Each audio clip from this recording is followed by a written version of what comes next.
Bonjour les amis, bonjour à tous, soyez la bienvenue dans cette 13e partie, donc 13e vidéo du montage de cette Ferrari Enzo.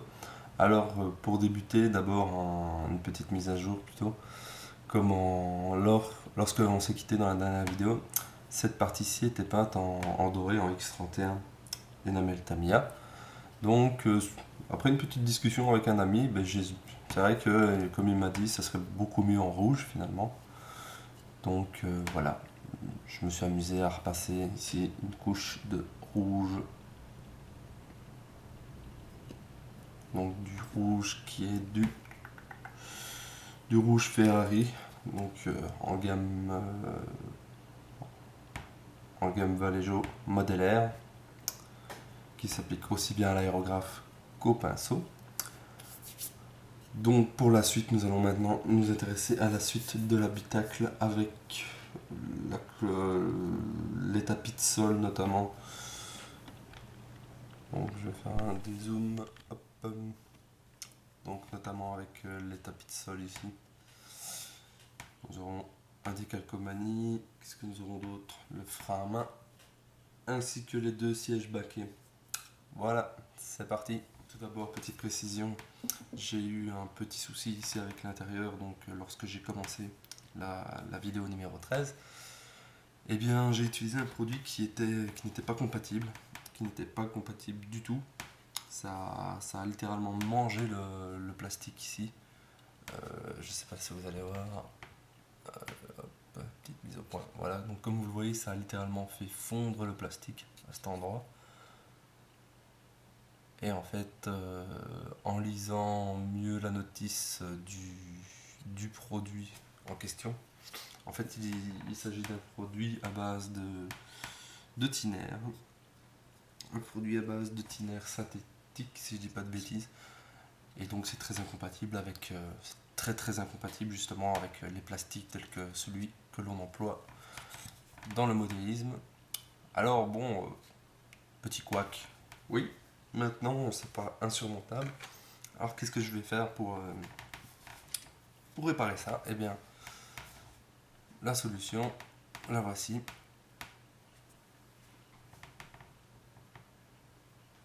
Hop. Je vais lui poser une imitation de carpette, je vais dire ça entre guillemets. Enfin, on va lui donner un autre look à ce petit sol en lui mettant de la mousse comme ça, qui va imiter de la mousse de tapis de sol.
Voilà, donc on va maintenant préparer les sièges pour les étapes suivantes. Donc comme vous voyez ici à l'arrière du siège, on a des points d'injection assez monstrueux. Ici et ici, là où j'ai poncé. Donc voilà ce qu'on doit obtenir, quelque chose de bien plat. Bon, même si on va avoir un décalcomanie carbone qui va revenir ici à l'arrière du siège, c'est pas une raison pour laisser des points d'injection, parce que comme le décalcomanie va vraiment venir épouser la forme du siège, il va aussi épouser la forme du point d'injection, et le point d'injection va ressortir au-dessus du décalcomanie. Donc ça va être visible, et ça sera vraiment pas beau. Donc on va continuer la préparation. Alors moi j'utilise une petite éponge, ça va plus vite, ça épouse beaucoup mieux la forme et ça évite de créer un aplat au niveau du... Si vous utilisez par exemple une feuille, hop, un morceau de papier à poncer, une feuille comme ceci, vous allez venir poncer comme ceci et vous risquez de venir faire un angle à ce niveau-ci.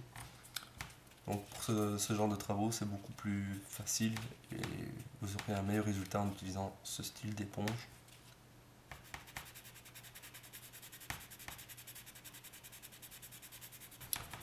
Ok les petits gars, donc j'ai fini d'apprêter les sièges. Donc comme vous voyez, les pastilles d'injection ont disparu ou presque. Je vais maintenant mettre une petite couche de primaire avant de continuer. Donc une petite couche de primaire Vallejo. Et ensuite je testerai une teinte en bombe de la gamme Montana, peinture Montana Hardcore. Alors c'est pas exactement un rouge, ils appellent ça un Calcutta orange, mais c'est un orange qui rend justement très très rouge. Un orange qui est fort proche justement des teintes, de la teinte de la Ferrari Enzo, je trouve. Alors pour vous donner une idée de la teinte, voilà ce que ça donne. Ici, il me fait une petite mise au point, ça sera mieux. Alors voilà ce que ça donne à peu près au niveau de la teinte.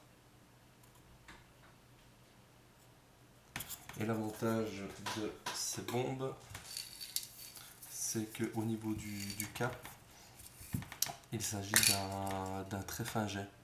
Donc cette gamme a l'avantage de proposer des caps en fin jet, comme vous voyez ici, médium, ici, et large. Alors je trouve ça plutôt pas mal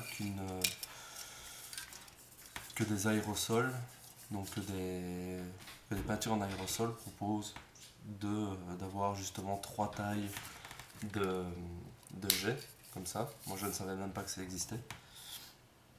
Alors on va tester ça, hein. Ce sera peut-être une belle découverte, comme ça sera peut-être un gros flop, on verra, mais sans essayer, on ne sait pas dire, d'autant plus que ces teintes ont le gros avantage d'être bon marché, en tout cas là où je me les fournis, elles sont, donc c'est une bombe de 400 ml je pense, pour le prix de 3,90€, donc moins de 4€ la bombe, on verra. Mais pour l'instant, on passe au primaire.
sièges sont mis en primaire. Maintenant, place à la couleur.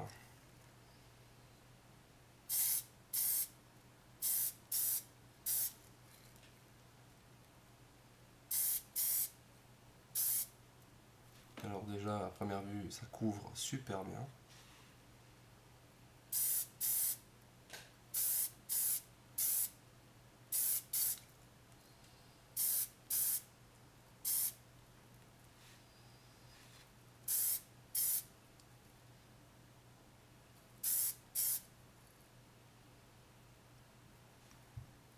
Et alors, ce que je remarque aussi, c'est que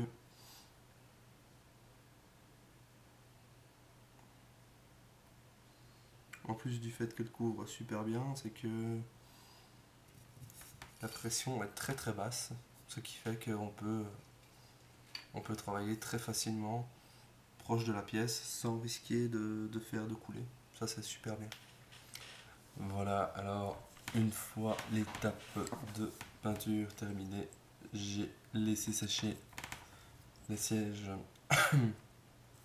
J'ai laissé sécher les sièges donc pendant environ 20 heures. Alors il faut savoir que la peinture, cette peinture en bombe de la marque Montana gamme hardcore sèche au toucher, enfin en surface plutôt. Elle sèche en surface après environ 45 minutes. Mais il faut compter un bon séchage d'environ 18 à 24 heures pour que ça soit sec tout à fait complètement en profondeur donc. Et voilà ce qu'on obtient. C'est plutôt correct. Bon, bien sûr, il y a de la peau d'orange. Et encore que l'effet, donc le visio que j'ai en retour ici pendant que je suis en train de filmer est très exagéré par rapport à ce que l'on voit à l'œil.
Et les amis, voilà donc ce que l'on obtient une fois le travail terminé.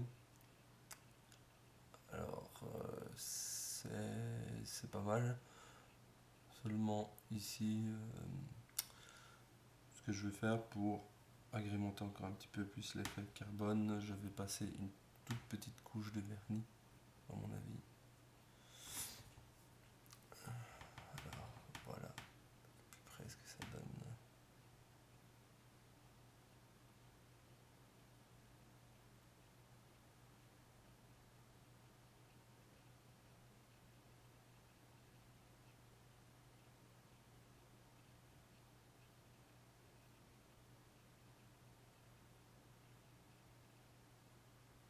Voilà.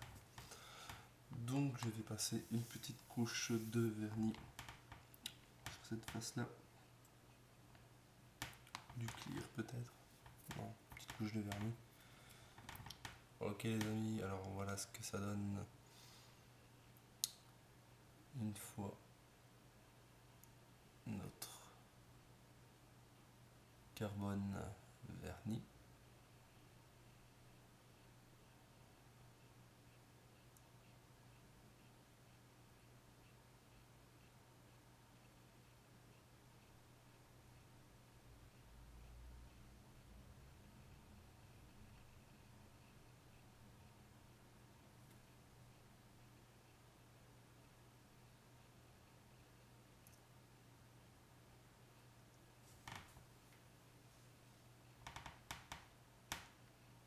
Voilà, un joli effet carbone. Ok les amis, donc voilà, les sièges sont maintenant terminés. J'en ai déjà collé un, comme vous pouvez le voir. Je vais coller le deuxième, donc avec de la colle 21. Alors, je vais un pinceau pour appliquer ça.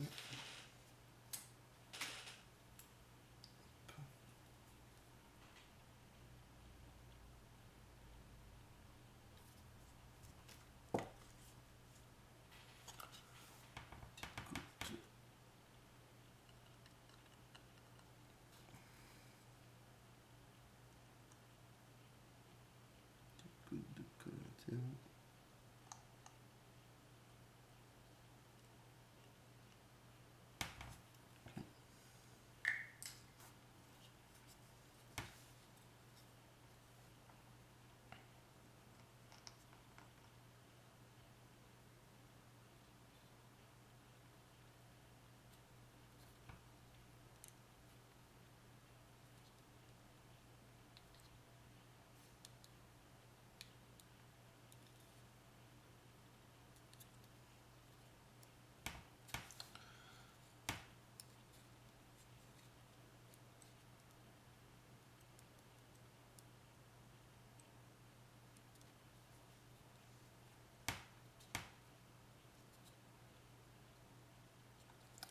Et voilà.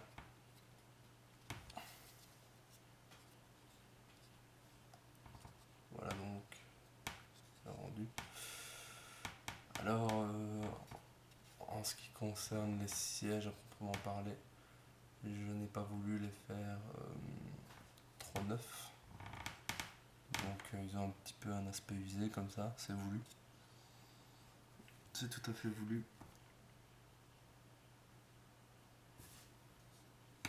Et donc voilà. Bon, maintenant il nous reste un petit décalcomanie à mettre ici. Et les pédaliers, et on pourra passer à l'assemblage de tout ce beau joli monde sur le châssis, enfin sur le monocoque. Et on aura déjà bien avancé. Voilà, donc la pièce va venir se coller juste ici pour ce premier pédalier. Alors, je vais utiliser un petit peu de colle Révèle. Pas trop.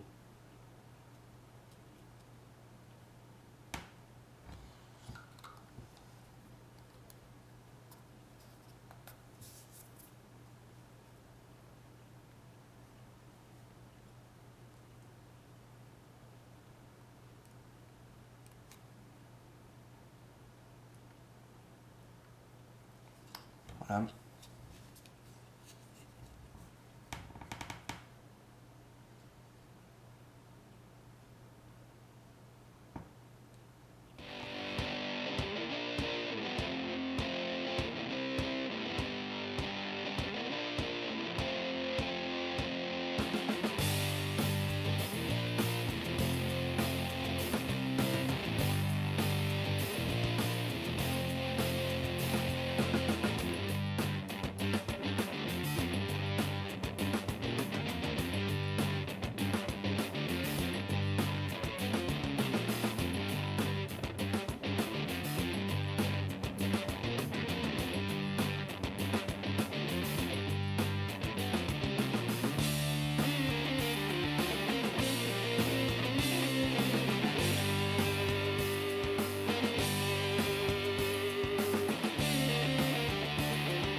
nous allons maintenant monter notre intérieur sur le reste de cette Ferrari Enzo.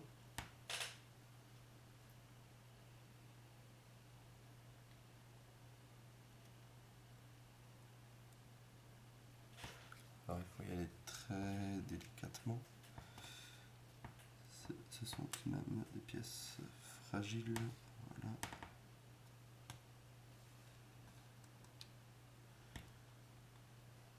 Ceci.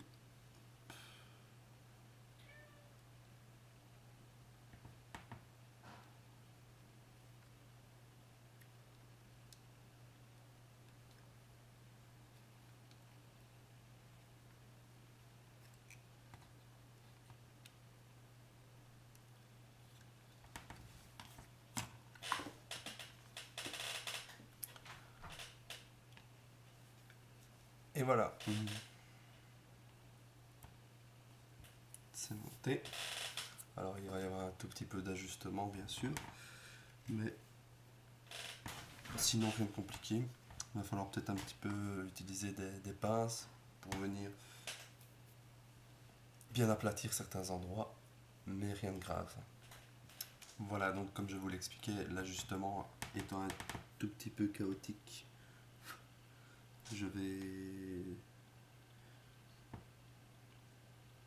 donc positionner, j'ai positionné le monocoque et l'habitacle et réaliser un collage, mais je suis obligé de faire un pincement pour que l'ajustage soit parfait. Bon ben, on s'en contentera, j'ai envie de dire, voilà. Oui, donc ici maintenant je vais assembler le reste avec le tableau de bord. Donc, le tableau de bord, je vais mettre une petite goutte de colle à ces endroits. Et voilà.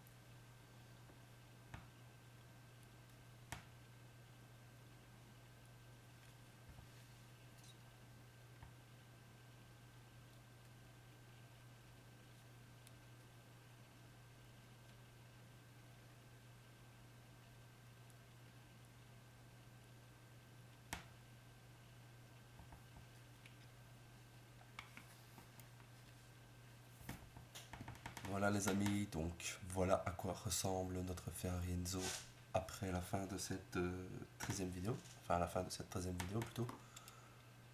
Alors, donc au niveau de l'avancée, eh bien, ce fameux tableau de bord et ce fameux intérieur.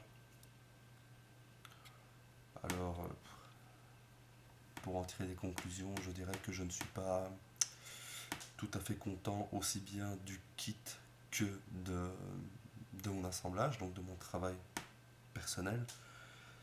Ça aurait pu être plus propre, mieux fini. Donc j'ai un petit peu, pas bâclé ça, mais disons que j'ai peut-être manqué d'attention sur certaines étapes. Mais enfin, malgré tout, il y a moyen de tirer quelque chose de très joli. Enfin voilà. Donc sur ce coup-ci, je suis peut-être pas à prendre en exemple, mais ouais, ça reste correct. Bon, le carbone, ouais, ça va, c'est plaisant.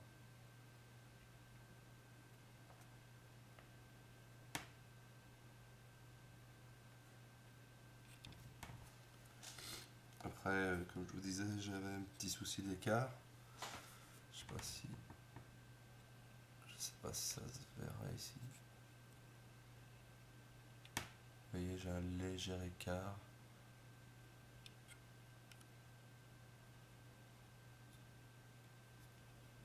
J'ai un léger écart qui est plus important d'un côté que d'un autre. Enfin voilà, malgré tout, ça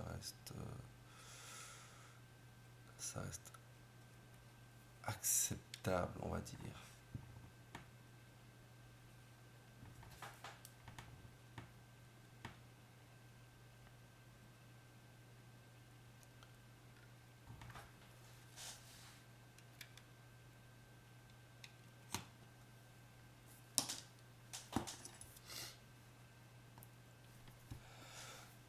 Voilà les amis, donc il est temps de clôturer cette 13e vidéo. J'espère que elle ne sera pas trop longue. Je ne suis pas encore arrivé au montage, donc je ne sais pas. J'espère qu'elle ne sera pas trop longue, mais surtout qu'elle vous plaira. Euh, Qu'elle vous plaira plus en tout cas que ce qu'elle ne m'a plu moi, parce que moi, niveau montage, c'est pas l'étape que je préfère, bizarrement.